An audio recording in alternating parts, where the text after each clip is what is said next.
Hello, friends, and welcome back to the Intuition Activation Podcast. I'm your host, Jessica, a spiritual medium and intuitive coach, and I'm so excited that you're here to join me for this intuitive development journey. Now, you guys may have noticed that there was no episode last week, and I apologize for that. But frankly, it was because I haven't been practicing what I preach. And so, if you listen to the episode that I released a couple of weeks ago, you'll know that I got a pretty good whack on the head, which led to some concussion symptoms, but they weren't too crazy. But it was really a big wake up call from my own spirit guides trying to tell me a message that I was just ignoring and ignoring and ignoring until finally I started to listen to what my guides had to say. And so my guides have been pushing me for pretty much since my second son was born to get some help, to have some people help me around the house, to have some people help me with the kids. My husband and I don't have any family that really lives close by. And so we've been kind of just muscling through by doing all of the household tasks and all of the childcare and running both of our businesses, just the two of us. And pretty much got to a point where we're running on empty, right? Where we just keep switching off between the two of us, where my husband will go to work and I will be at home taking care of the kids and the household stuff. And then when he comes home, then we switch off. And then I go and work and work with clients and, run this podcast and do all the things I need to do for my business. And we kind of just wave hello, goodbye, and just keep switching back and forth between the two of us.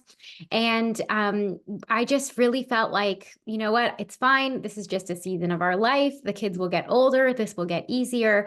And I just sort of muscled through all of it. And to the point where I had also started adding more things onto my plate, feeling like I could just be Superwoman and that I could just do everything. It's okay if I don't get that much sleep. I'm not getting much sleep anyways. And I was doing things late into the evening after the kids went to sleep, working on my business and other courses and things like that. Until finally, my spirit guides were just like, you are not listening. Enough is enough. You need to slow down. You need to stop. And I then got a big whack on the head from my son when he jumped off the couch one afternoon. And that really forced me to take a minute away from screens, to take a minute away from doing everything because I wasn't feeling so fantastic. And I really then went into the forest and I took a moment to connect with my spirit guides alone, which I don't get to do very often these days because my kids are pretty much always there. And I just asked my guides, like, what is it? What is it that you need to tell me that I'm ignoring? And they kind of said, we've been telling you this for months now. You need to get some help. You are not Superwoman. You cannot do it all yourself. They also told me that I am very depleted of sleep and nutrition and vitamins and all of the things. And I was just ignoring my own self care, essentially, in the name of being Superwoman and for what? And so last week, I decided to really listen to my guides and I decided to take a break, a small break from the podcast, just to regroup and to make a new plan, to try and figure some things out, to get some help, and to just not keep running on fumes the way that I have been for the last 5 or 6 months. And so this is sort of me kind of, even me, the spiritual medium who does connect with her spirit guides fairly frequently, chose to override the system. I heard my guides. They've been telling me this for months and I ignored them. I just went, it's fine. I can do it. It's okay. I'll get some help later. I'll get some help when this happens or when this happens. And I just kept putting all those things that they were telling me to do on the back burner and just getting more and more irritated with little things in everyday life and just running on empty and then wondering why I'm feeling so frustrated all of the time and tired all of the time. And it was because I was just, overriding the system, overriding what my guides and my intuition and my gut were telling me, which was you need to slow down, you need to take a break, and you need to get some help. And so last week, I took a break from the podcast in the name of self-care and decided to listen to my guides and take their advice and get some help. And so I have done that. And we have some people coming to help us with the house and definitely some childcare things covered. And so, on my way to turning things around. But that really brings me to what I wanted this podcast episode to be about, because It's so interesting that whenever I will channel for a client, and usually your main spirit guide will come through the first time that I connect with you. It's your main spirit guide. So the guide who's with you from the very beginning all the way to the end. And this guide of yours is really generally concerned with your overall health and well being. They want you to optimize the present moment so that you're feeling your best, so that you can live your most aligned life. And you can't live your most aligned life if you're not feeling your best and you're not taking care of your vessel, your body, the thing that your soul lives in, that holy temple, so to speak, that houses your soul. And so always, almost without fail, every spirit guide that I connect with for a client will right away start going into this whole sort of diatribe of what this person needs to do for self-care. And what I've noticed over the years is that there are some suggestions that spirit guides like to give. And I've noticed a pattern of like there are about 7 different things that a spirit guide will likely suggest in the name of self care. And they're usually quite different, I like to think, or a little bit more um, simple, maybe, than what you would typically imagine a self care practice or ritual might look like. I think that typically when we look on social media and we see sort of ideas for self care, they kind of often look like going to the spa or, taking a fancy yoga class or, like cooking a special meal, or I don't really know, but they tend to be a little bit more um, effort sometimes and having to put a lot more time aside. And I'm not saying that those things are not helpful. And I think that if you have the time and the means, that you should be doing all of those things, of course. But the things that spirit guides offer are really simple. And I really want to share them with you because sometimes we don't realize that these things are forms of self care. And so today I'm going to give you the 7 things that spirit guides will often share that they encourage you to do as a form of self-care. Now, of course, these are when I'm channeling for you as an individual, they will be catered directly to you. So they may only give you specifically one of these things or 2 of these things. But this is sort of a list of the patterns that I see. So things that have been suggested to multiple people over the years. I would argue that nobody has received all 7 as a suggestion. Usually a guide will give you 1 or 2 of these things, but I want to share them. And so as I pass them along and share them with you, I want you to think about and just lean into which one feels really good for you. Which one do you gravitate towards? And maybe then you can start to incorporate some of these self-care tips into your own life. So in the name of self-care and the life lesson that I am currently walking through, I'm going to share these with you. So let's get started.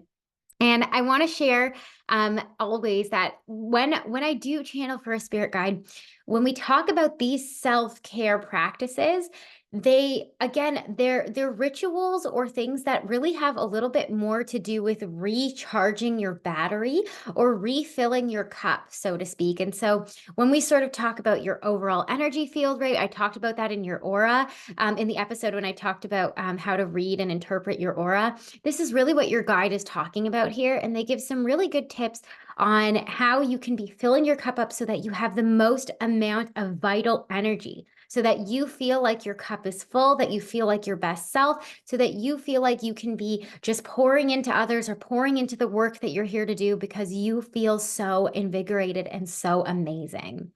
And, of course, your guides will also, give me a health kind of scan, like they'll scan your body and kind of tell me, maybe you're a little low in this vitamin or this nutrient, or they'll tell you, you're dehydrated. And if all of those things as well really need to be in check for you to be feeling your best. But of course, I can't put that, I could put that on a podcast, but they're really kind of specific to the individual, right? Just because one person's low in magnesium doesn't mean that another one is, right?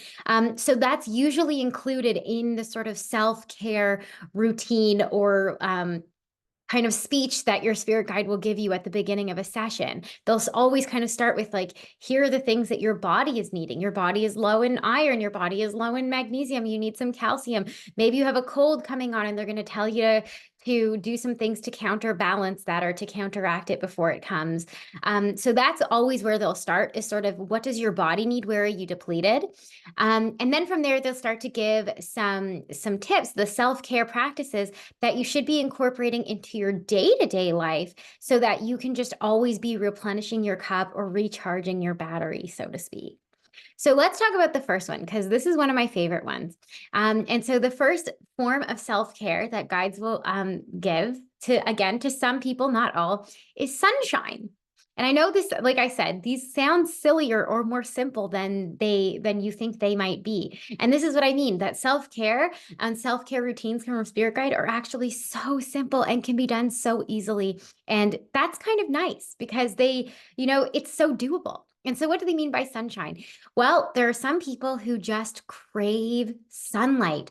Their body needs it, their body craves it. They need to spend time outside every single day, multiple times a day. Sometimes this can be correlated with low vitamin D, but not always. Some people just crave the sunshine. They feel best when they are bathing in the sun. Their ideal dream vacation is sitting on a beach somewhere, sunbathing and reading a book and just soaking it all in. That's what makes them feel the best. They just need that warmth. They need that light. They need that sunshine on their skin. I always say it's almost as if they have a solar powered battery and they need the sunshine to recharge their battery. They need to get the sun in their eyes, they need to get it on their skin. And what a guide will recommend for somebody who craves sunshine, for someone who this is their means of self-care, they always say that this individual should include or incorporate quote unquote sunbathing throughout their day. So this will look like as soon as you wake up in the morning, maybe when you're drinking your morning cup of coffee or tea, to go and step out onto your back porch and let the sun pour onto your skin. Feel it on your face, feel it on your arms, feel it on your neck, and just let that sun soak into your skin. And then they'll recommend that you do that for at least 5 minutes in the morning. Maybe again, go ahead and do that at your lunch break. If you can, have your lunch outside. If you're working in an office, get outside and outdoors and and eat outdoors for the afternoon. And then once again, before the sun sets for the evening, go outside and sit in the sunshine before the sun is setting. Just to get, again, those little bouts of refill, battery recharge throughout the day. Another thing that a guide will recommend if sunshine is your typical means for self-care or battery recharge, they'll also recommend that you book in and they kind of say, here's your big fat permission slip to book a beach vacation, especially if you live in a place where the climate is not sunny all year round. For those of you who live in California, you are very lucky, right? You get to have beautiful sunshine almost all year round, or really anywhere in the southern hemisphere, right? Most of the time, or near the equator. Of course, you get to have sun all the time. But those of us who live in kind of four-season places like Canada, there's 6 months of the year where it's not hot and sunny most of the time. And most of the time it's actually overcast, right? And so even kind of stepping out into the sun, in the morning and afternoon and evening is not going to be as potent or as powerful as it could be if they booked a vacation to the Caribbean, for example. And just even having that vacation on the calendar, knowing that it's coming, gives you something to look forward to, gives you something to hold on to and dream about as you're kind of living through the colder months. And it breaks up that period of cold winter throughout the year so that you can just feel like you get recharged a couple of times a year by sitting out in the sun a couple of times. And so they always kind of tell these people that you need to book a beach vacation and know that it's coming, because that too will kind of keep you afloat if you're navigating through some colder, overcast winter months. I do want to add here that the majority of the types of people who get this suggestion from their spirit guides, it can usually be from somebody who might be an earth angel. So I have done an episode on Are You an Earth Angel? Because if your aura is like made of this beautiful golden liquid sunshine, and you're the kind of person who's kind of always pouring this beautiful golden healing energy into other people, well, then you need to be thinking about replenishing that energy and pouring it into yourself in order to pour it into other people. And so, if your aura kind of has that golden energy, you are an earth angel of some kind, and you crave sunshine because you're always pouring it into others, then don't forget to recharge your battery. On one other note, if spirit guides recommend for you that sunshine is your means of self-care, they usually also recommend that if your body craves sunlight or sunshine, that you may also feel your best if you are eating foods that have most recently been in the sun, right? That have that solar energy, that solar power still in them. So think fruits and vegetables full of chlorophyll, right? Things that are really just most recently have just been sitting out in the sun to grow and absorbing that sun power, that solar power. And so you might be the kind of person who feels most invigorated when you lean a little bit more towards a raw and fresh diet. So think salads and smoothies, right? As opposed to your heavier foods that maybe just aren't as light and bright and full of sun. So you may consider maybe more of a plant-based diet as well. And so, yeah, just think about like, do I feel best when I eat like that as well? And maybe this is your means of self-care.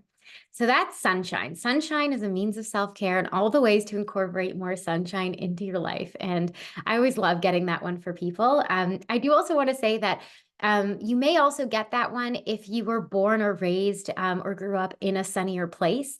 You might be more affected by the lack of sunlight if you've moved away from that place because you're so used to it. So I know for me, like I've grown up my whole life in Canada, I'm used to it being overcast and and gray for 6 months of the year. My body doesn't crave sunshine the same way that somebody who maybe is from Arizona might. And in fact, on quite the opposite, I feel best when it's overcast. So sunshine is not my particular means of self-care. Although, of course, I do enjoy sunlight. I tend to be a little bit more sensitive to it because my body's not used to it. So yeah, that might also kind of play a factor in whether or not it's a means of self-care for you.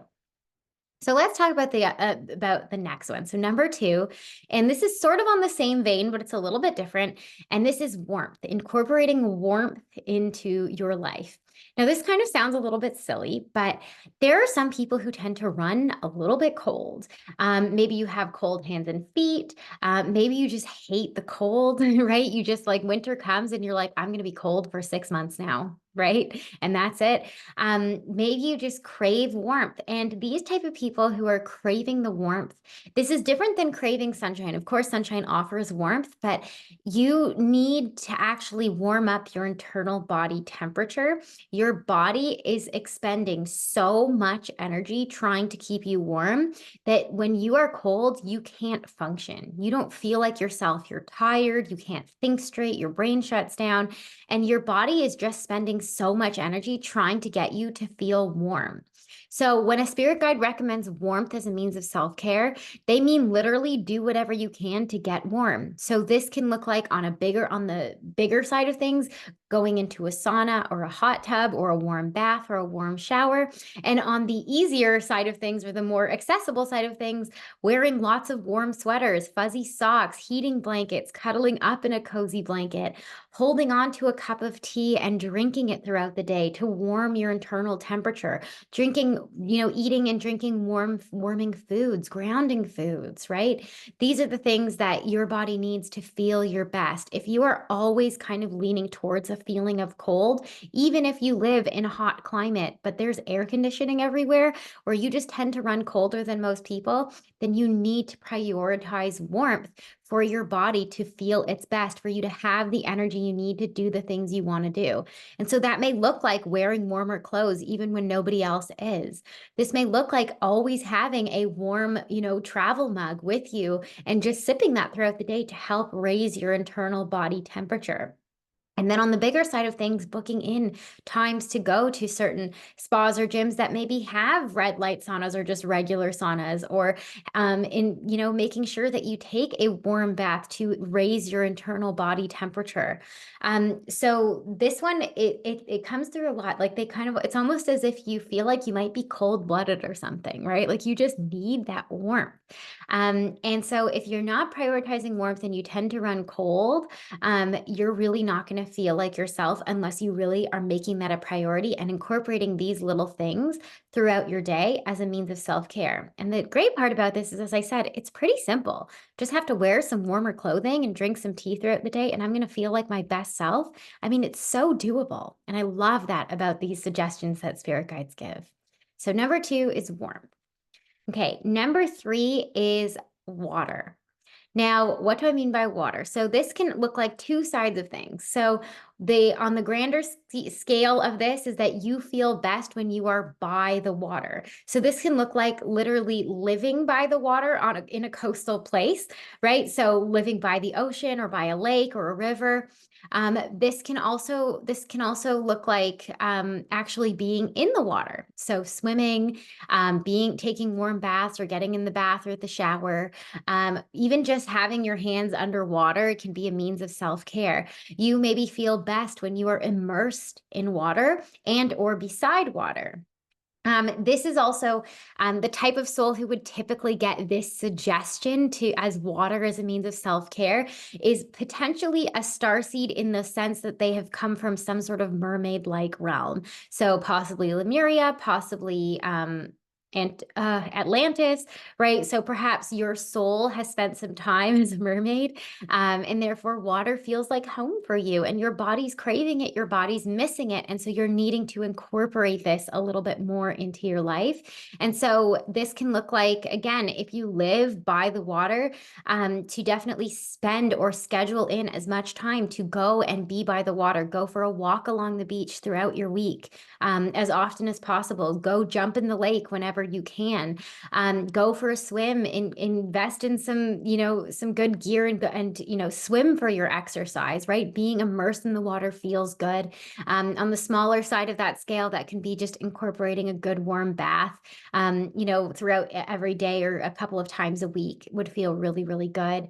And if that's not accessible, your guide says even just throughout the day, getting your skin wet and underwater is going to feel really good. So that might look like when I wake up in the morning, I wash my hands and wash my face, and that feels invigorating and that feels really good. And then in the afternoon during my lunch break, maybe I go like wash my hands again, just run them under some water.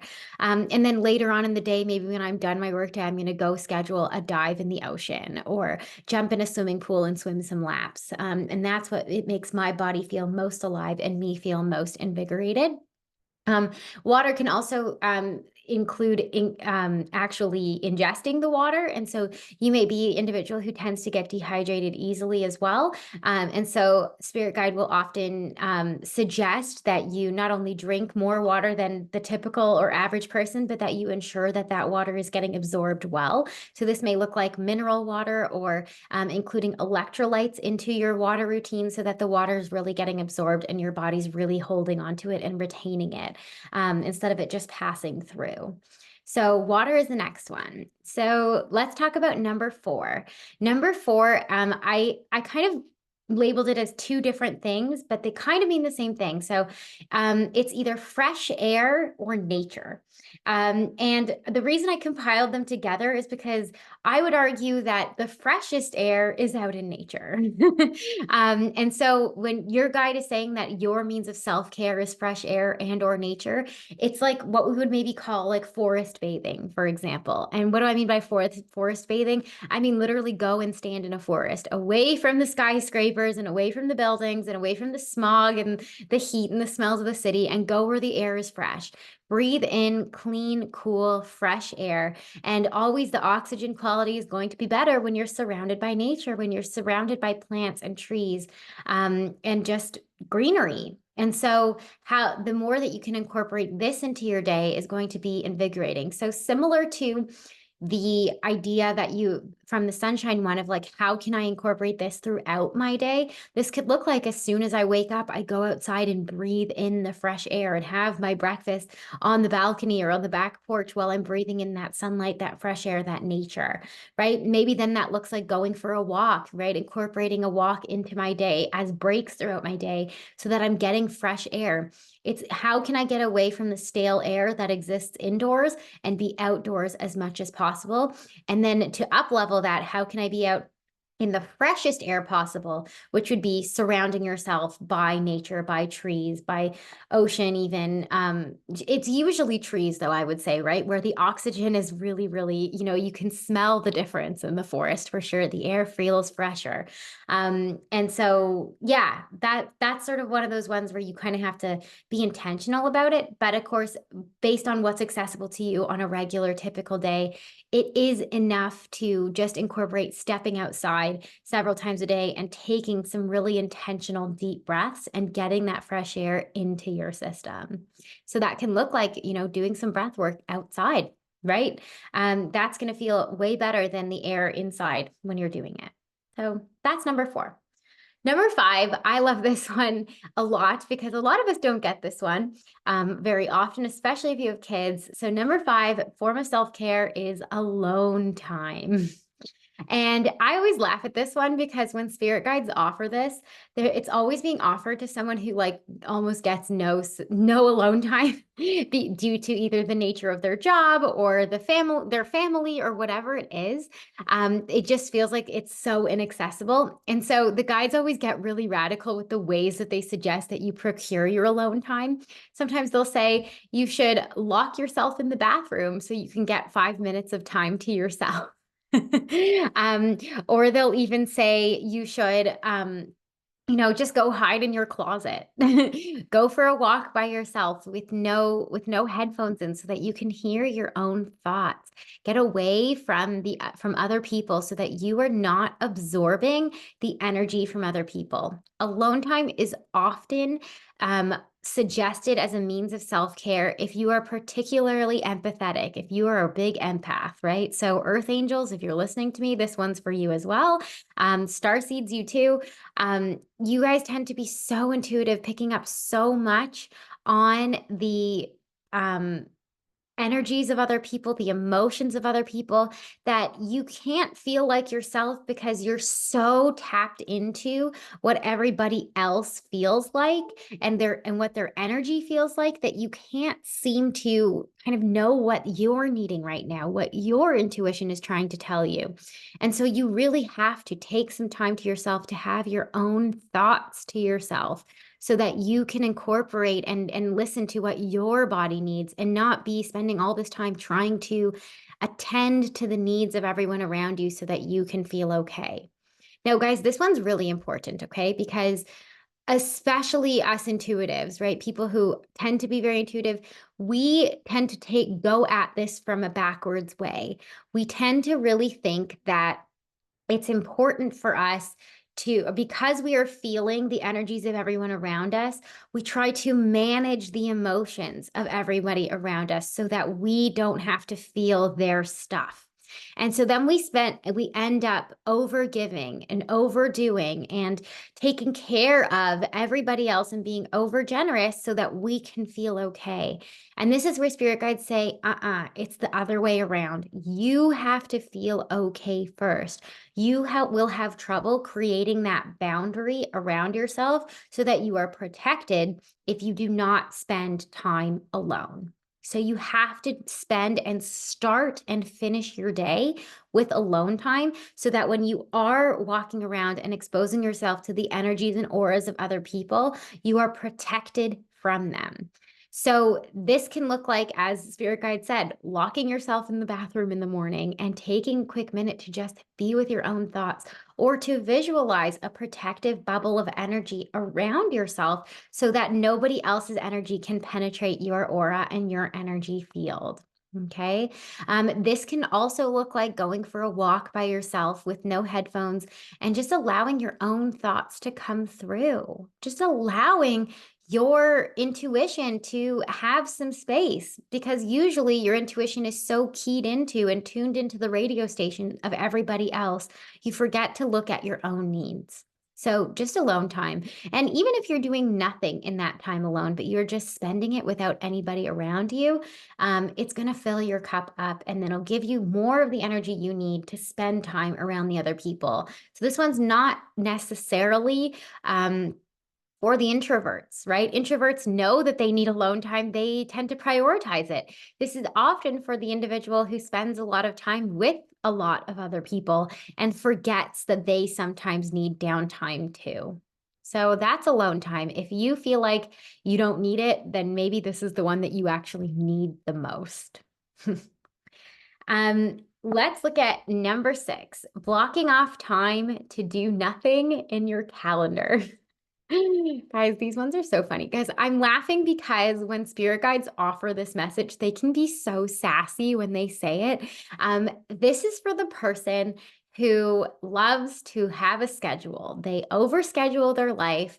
They really like need, if there is blank space in the calendar, they're going to find something to fill it with. The weekend is coming. How can I make plans for the weekend ahead? I need to have a plan. I need to know what's coming. I want to know what to do.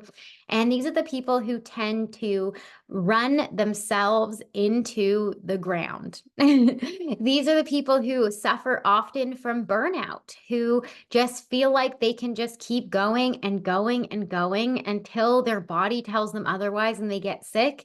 And then they're down for maybe a day or two, and then it's right back up to just filling up the calendar. And this is where spirit guides get really, really firm with these individuals, where they say your self-care is actually doing nothing, right? It's literally planning to have nothing. And this can be so hard for this type of individual, so hard to have no plan. But the goal here is that if you have no plan, if you block off, and the guides will usually recommend that you do this in two ways. One, they recommend that you set aside 1 full hour in each day, usually somewhere around the middle of the day, maybe like from your lunch hour, right? From 12 to 1 or whatever it is. You need to block off 1 full hour in the middle of your day, and then 1 full day at least once a week where you have no plans and you are not allowed to fill it with plans ahead of time. And the point of this is actually to help you lean into your intuition.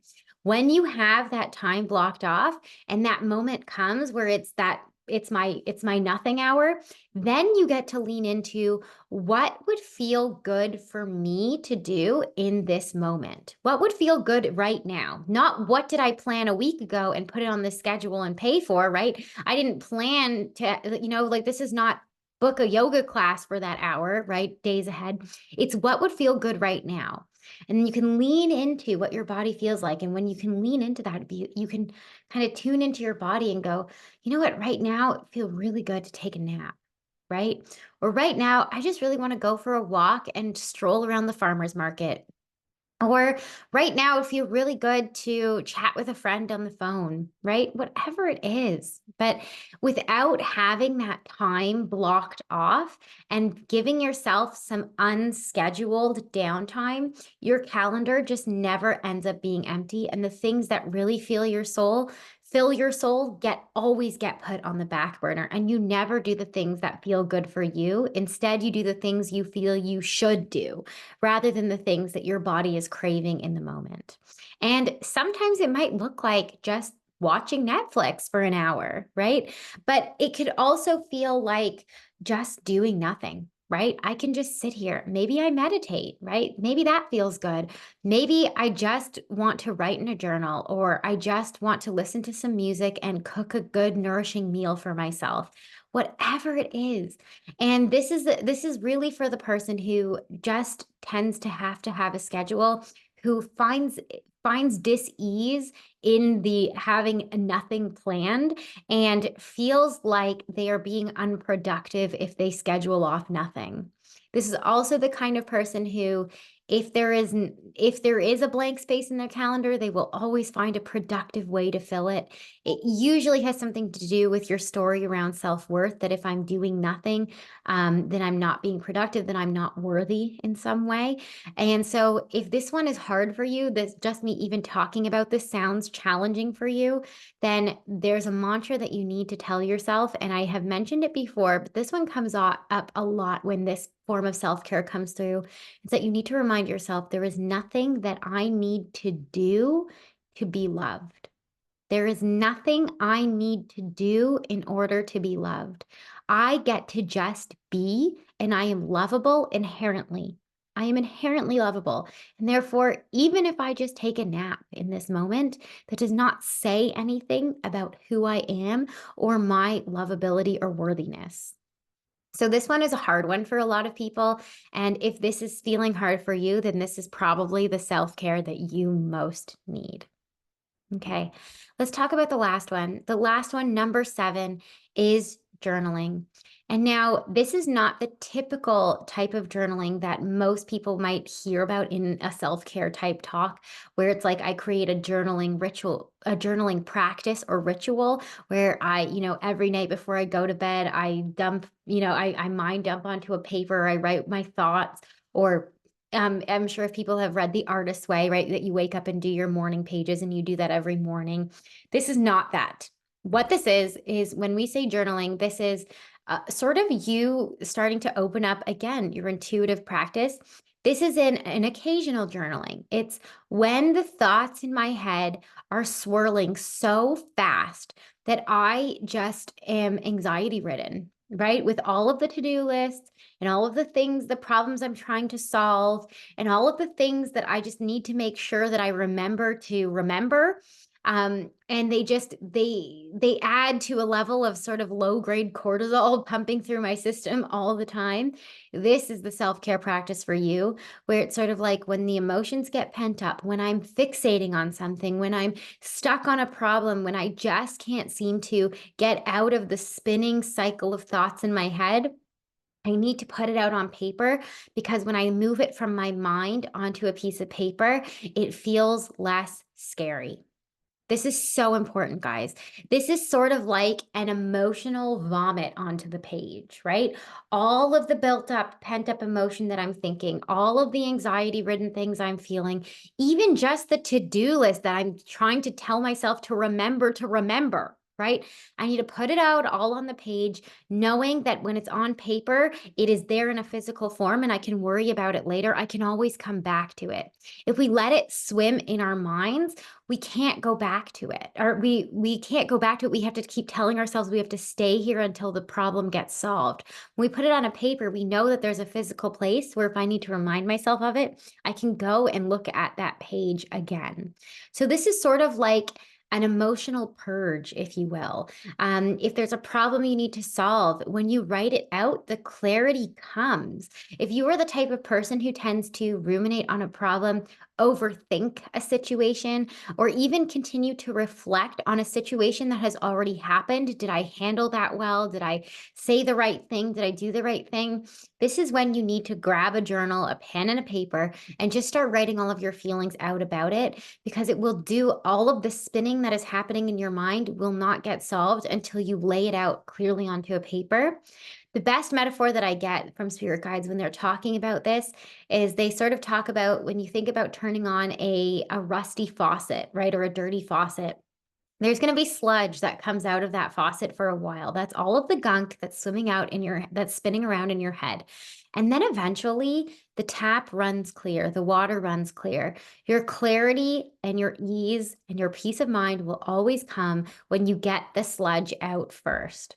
So this is always a great way, a great practice for developing your intuition as well. I always say if you have a problem, you have a solution you need to solve or a choice you need to make, then you can also use this practice. You can write a question out on the page and just start brain dumping all of the thoughts that you have surrounding it until eventually the clarity comes. But this is also just a beautiful means of self-care, of ridding my mind of the things that I've been allowing to fester and swirl in my head for so long that they are physically causing me harm, right? They are increasing my cortisol, making me stressed out, and not allowing me to sleep or function. So journaling is really sort of like an emotional purge. And, again, the guides never say you need to do this every day. They always say when you get to this state, right, where the anxiety is taking over, where the swirling thoughts are taking over, where you're ruminating or stressing or trying to come to a decision and you just can't seem to get there. This is when journaling becomes a self-care practice. It is allowing it to be released from your body and placed into another physical form outside of your body and onto the page. And of course, I always advocate for this anytime that you are wanting to connect with your guides as well, in the means of automatic writing. And so again, if there's a decision you have to make, maybe get your emotions out first and then ask your guides to channel clarity through you as you write, and just start writing what comes to mind, because your guides will hop in this moment as well and offer you some clarity around whatever it is that you are just ruminating over. So, guys, those are all of the self care practices that spirit guides have offered to my clients over the years. I'm just going to rewind and just go over them one more time. So, number one is sunshine, number two is warmth. Number three is water or being by the water. Number four is fresh air or surrounding yourself with nature. Number five is alone time. Number six is blocking off time with nothing to do in your calendar. So blocking off blank space in your calendar. And number seven is journaling. Guys, these are the ones that have most been recommended by your spirit guides. I hope you found at least one or two ideas that maybe you're feeling drawn to, that your intuition is lighting up and saying, that one's for me. And I hope that you can start applying them to your life. I do also encourage you to try and check in with your guides and ask them what form of self care they feel you most need at this time. Know that you might circle through some of them or cycle through. Maybe there's one that feels really good now, and later on, a different one will feel better later. So maybe come back to this episode when you're needing a new idea for a form of self care. I always say that I love these versions of self care because they're so accessible, they're so easy to incorporate into your day to day life. And I really hope that you'll be able to start applying some of these ideas to your everyday. And I wish you guys all the time and space that you need to do the things that you need to do to recharge your batteries and fill up your cup as you head into this weekend. I hope you have a beautiful rest of your day. Sending so much love and light your way. Bye, you guys.